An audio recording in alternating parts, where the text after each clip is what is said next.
Daily Broadside, day 4 of 73. I meant to say something about the concert there Tuesday night.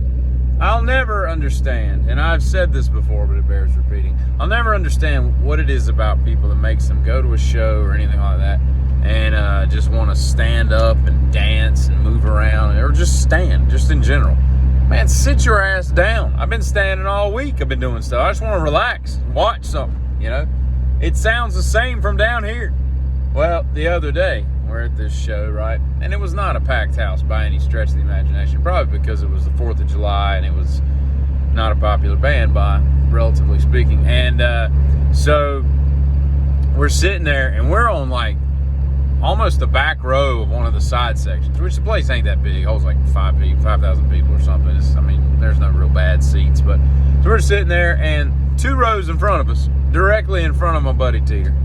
He's got this dude that stands up for the one song, like one of their most popular songs, which I have a problem with to begin with, you know, the fact that you like the popular song. But anyway, that's beside the point. He stands up, and the dude's like 6'3", right? And so Teeter's like, what the hell? So it's him and his girlfriend, and there's like nobody else, right? And we had already moved down to some empty seats to not be in front or behind some people that were, you know, ahead of us. You know, so we had a clear shot. This dude was 2 rows ahead, so it didn't matter. And then he stands up. So, you know, he yells, "Hey, can we sit down?" You know, the guy just ignores him. So he goes up and stands right in front of him, and he's got his arms out, and he's singing, you know, all the entire thing. As soon as he does, the dude's girlfriend moves like 2 or 3 seats down to the right, and the guy just stands there awkwardly. You know, like he wanted to say something, but he wouldn't say anything. And I was laughing. It was funny. And then as soon as the song was over, he left and went back to his seat, and the dude sat down because the song was over. It's just weird, you know, weird.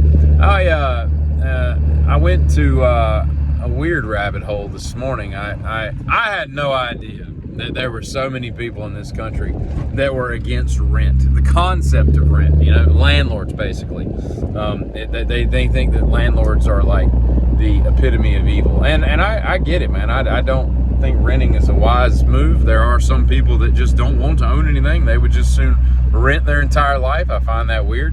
You know, when I was just getting started out in my early 20s, I lived in an apartment for about 1 year and 9 months. And in that time, I saved up about 10 grand, worked my ass off, bought a house, and moved out. I ain't rented since, you know, because that just to me is not the American dream. You know, I don't want to rent anything. If you want to, that's great, but I just find that to be a waste of my resources. But these people are basically, there are people out there, a lot of them by the way, who basically say, hey, if you own a house, you shouldn't own a second house that you can rent. If you're not living in your house, like if you live in a house, that's great, but you can't own a second house and rent it out. You only house you can own is the one you're living in. And I was like, what kind of America is that? You know, I can't rent something that I've taken the risk of buying and all this stuff. And I don't understand that. I understand why they're saying that, but that is one ignorant ass opinion.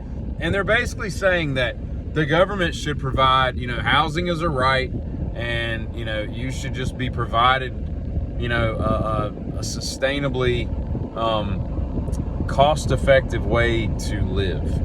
And one guy did the math, and it was basically like if half the country got like a studio apartment for the average price that it would be in that state, it came out to be like 170 or 117, I think. I can't remember which, but well over $100 billion a month. Now, to put that into perspective, if I'm not mistaken, we spend like 80-some billion a month on the military. So that would like double the military budget just to house half the people in this country. Like, how much socialism do y'all want, man? You just want the government, communism, basically. People are like supporting communism. There's like lots of people on TikTok that think communism is a great way to go. The government should just provide everything. And basically, the dig against landlords is that you are profiting off the backs of the labor of the people that live there.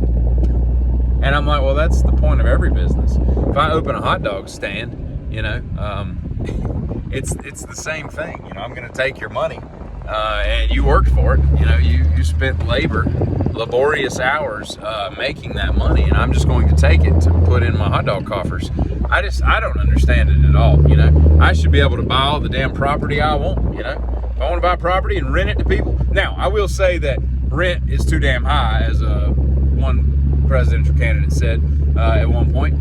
It is. I mean, it gets a little ridiculous. I mean, I know people that pay $2,800 a month for a freaking condo, and I'm like, why do you not just own like 4 houses for that price? That's insane. But some people just like the convenience, and if they can afford it, $2,800 ain't that much money. But when you get to the point where that's your lowest option, that's a bit stupid. So I think, you know, I don't know how you do it. I mean, that's a big conversation to have. I don't know if it's rent control laws that, you know, yeah, the free market is the free market. I mean, the market's going to do what the market's going to do. But and I don't like the corporate renting when, you know, BlackRock and all these huge investment corporations just buy up all this property and jack the prices up like ridiculously high.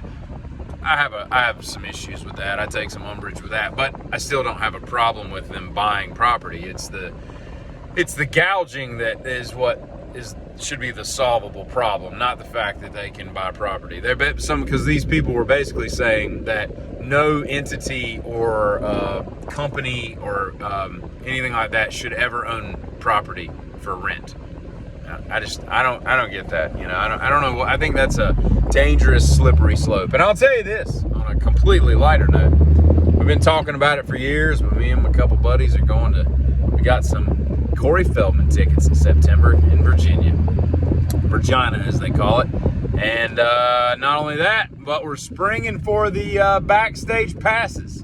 We get to meet Corey Feldman. It's going to be a hilarious endeavor. And here's the big thing. He apparently will sign anything you bring. So, little as you know, Corey Feldman maybe sign him a penis. I'm kidding. It'll probably be my scrotum. Y'all get him.